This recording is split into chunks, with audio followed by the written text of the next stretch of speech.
Oh, well, um, here we go. Here we go with the Browns. We'll talk about it in just 1 second.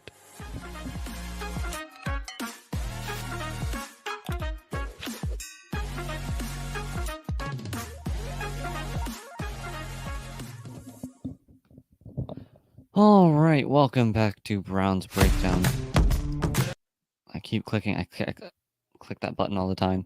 Welcome back to Browns Breakdowns, proud partners of Fanatical Elves Network, which is right. I can't point there. It's too hard.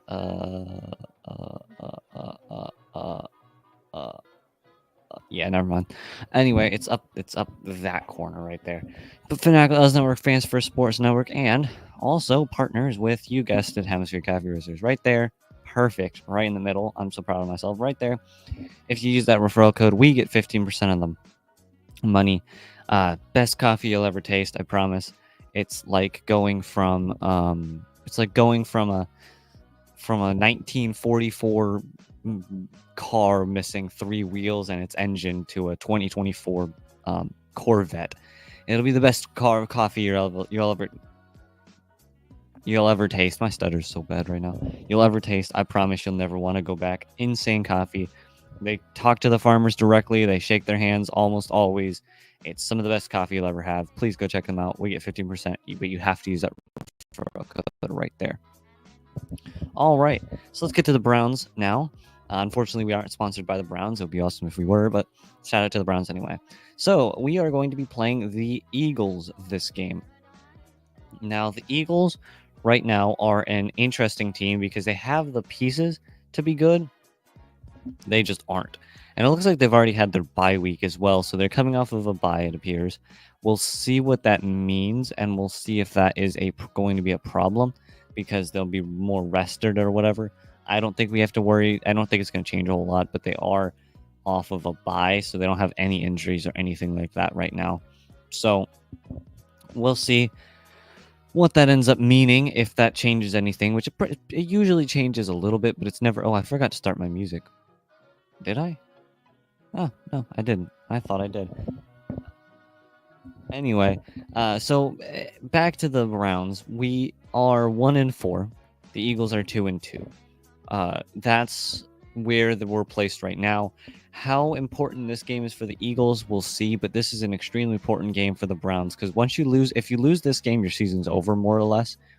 It's really hard to come back from 5 losses, 3 straight, if I'm not mistaken. And then if you win, though, you still have a chance. You're 2-4, right? You're not great. You're not awful either. You still can put something together. But if you lose here, it's more or less over for the season, unfortunately. Nick Chubb, I think, is going to maybe be back.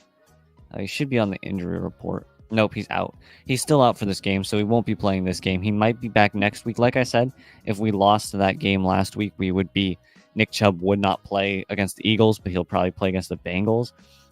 I'm going to say it again.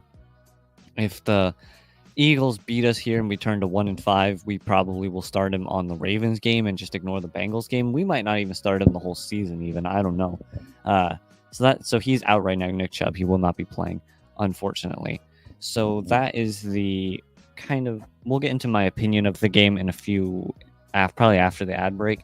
But let's just get into the injury report. Like I said, Eagles have no injuries right now. Nick Chubb is out. Like I said, that's kind of given. I didn't expect him to be, I guess, in, because he's just not ready yet, and we lost, so he's not going to be playing. So Nick Chubb is out. We all figured that. Jack Conklin is fine. Amari Cooper is fine. Grant Delpit is out with a concussion. He's DNP on all 3 days. How do you say that name? I think it's Mohammed Diabate. I don't know. He was limited on all 3 days. He's questionable. Actually, he was full on Friday, but he's questionable. Ronnie Hickman, ankle, DNP on all 3 days. He's out. Jordan Hicks, limited on all 3 days, questionable. Maurice Hurst, also limited on Wednesday and Thursday, full on Friday. He's questionable. Ethan Pokic, knee injury, DNP all 3 days. He's out. And then Denzel Ward was a DNP on Wednesday and Thursday, and then limited on Friday. He's questionable. So that is your injury report. Like I said twice already, the Eagles are not have no injuries, at least according to the injury report. I don't know if it's true fully, but they don't have any injuries at the moment. So that is a little unfortunate, but I guess that's nice for the Eagles. So that is the injury report. Now on to like just basic Browns news. We are apparently the Amari Cooper is not thinking about a trade right now, so he probably won't go away. I don't think he's going. I think he's going to stay this year. Now, what that means, I don't know, because you never know. Amari Cooper might not have a lot of say in this whole thing, right? There's always the owner and the general manager and the coaches get to decide that stuff, not Amari Cooper. So we'll see if that actually ends up meaning anything, but we'll see. I think week 8 is the trade deadline. It might be week 9, but we're getting really close. So we'll get to see a lot of trades soon. But that is Amari Cooper. He probably won't get traded. You're not going to get a whole lot of value for him. You're maybe going to get a 4th round pick, maybe a 3rd if you're lucky, which isn't bad value, but not many people are going to be wanting him at the moment. But you never know. You might be able to find a suitor. I don't know. So that is Amari Cooper. Let's actually just go into the ad break right now. There you go. So we will be right back after these advertisements. Okay, welcome back to Browns Breakdowns.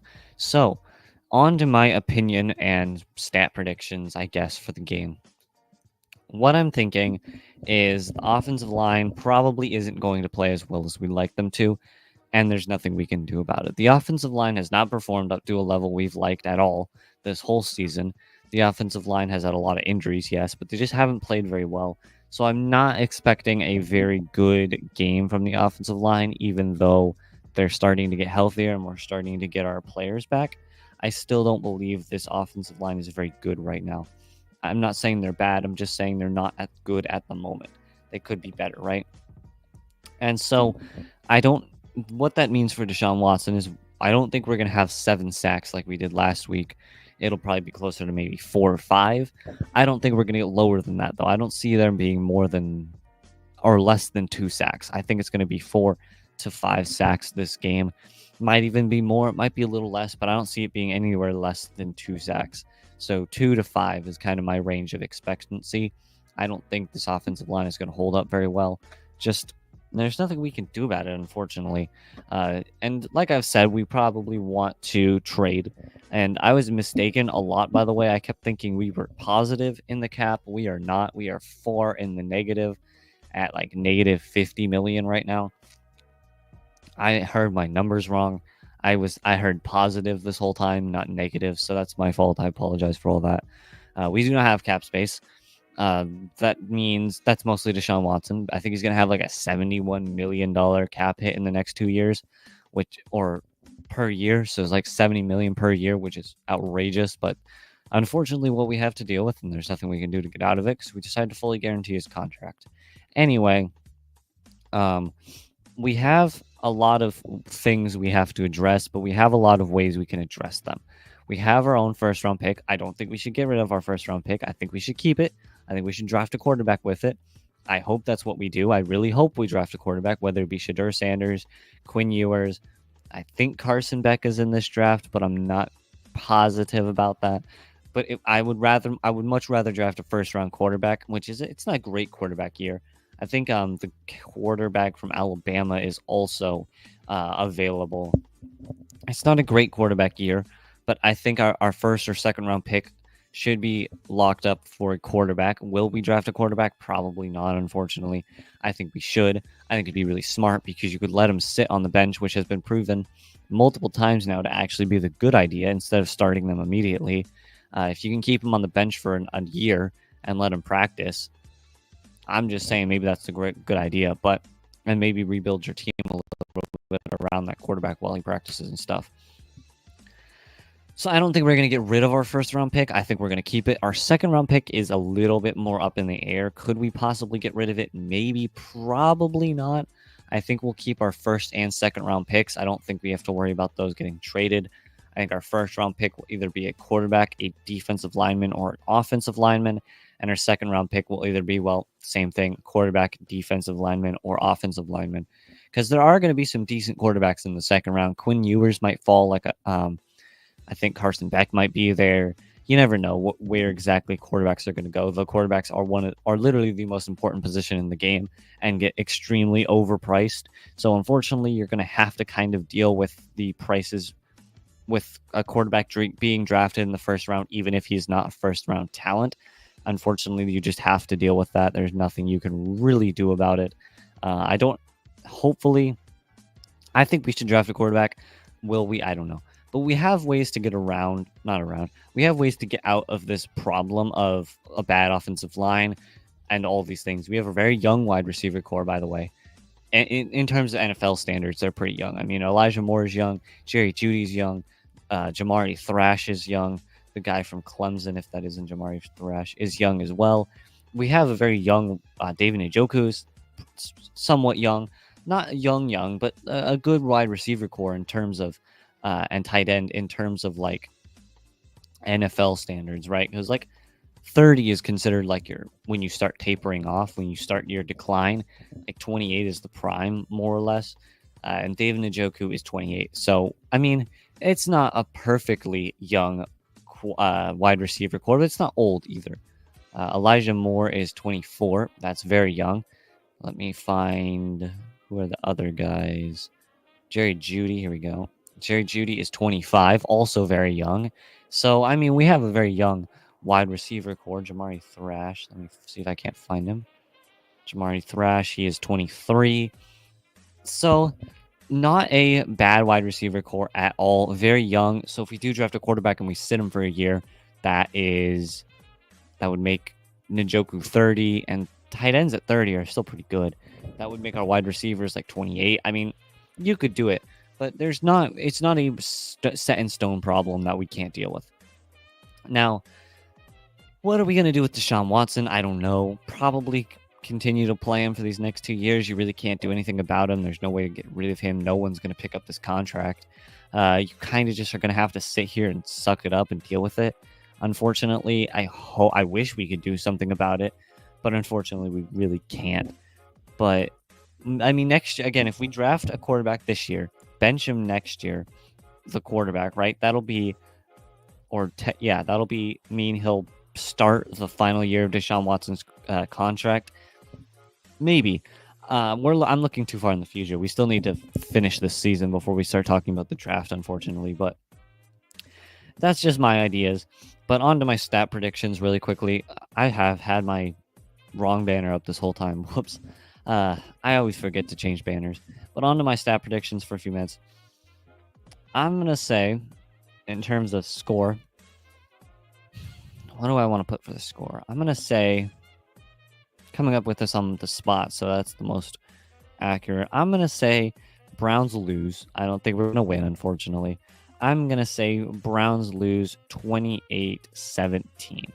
I think the Browns are going to lose 28-17. 2 touchdowns, 1 field goal. And then the Eagles are going to go score 4 touchdowns. So 28-17 is going to be my score prediction. Browns are going to lose. Unfortunately, I'm going to say Deshaun Watson. 4 sacks for Deshaun Watson. 4 sacks for Deshaun Watson. 190 yards. 1 touchdown and 2 interceptions.